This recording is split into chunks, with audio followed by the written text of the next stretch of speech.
What happened to the Rings of Power after the One Ring was destroyed at the end of Lord of the Rings?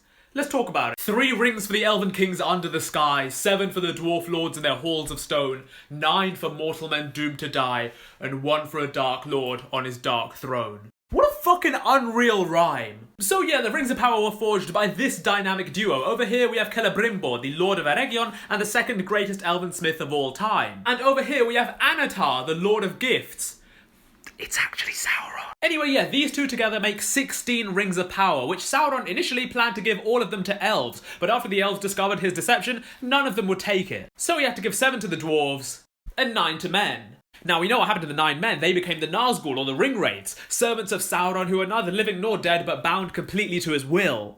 Fun fact, the Nasgul don't wear the 9 rings anymore. They were given back to Sauron. But yeah, anyway, at the end of the Third Age, at the end of the Lord of the Rings, when the One Ring is destroyed in the fires of Mount Doom by Frodo, Sam, and Gollum, these rings were also presumably destroyed under Barad-dûr when it crumbled, and lost their power regardless. As for the dwarves, it turns out that dwarven willpower is so unbelievably strong that even Sauron's will could not dominate them. That's why none of the 7 dwarves became Nazgul. That being said, it did amplify their greed and their aggression, and it led to wars with dragons in which 4 of these rings were eaten by said dragons, and the other 3 were eventually reclaimed by Sauron. The last of these to be reclaimed was the Ring of Thrain, Thorin's father, and we see a little snippet of that in the extended edition of The Hobbit.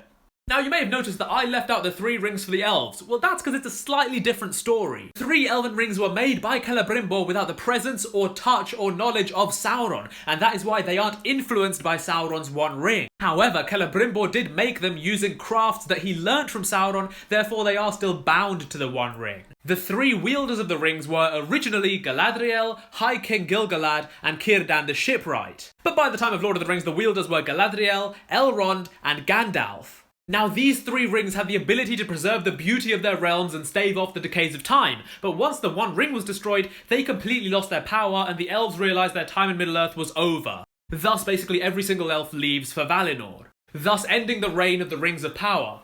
That being said, the lesser rings are still somewhere in Middle-earth.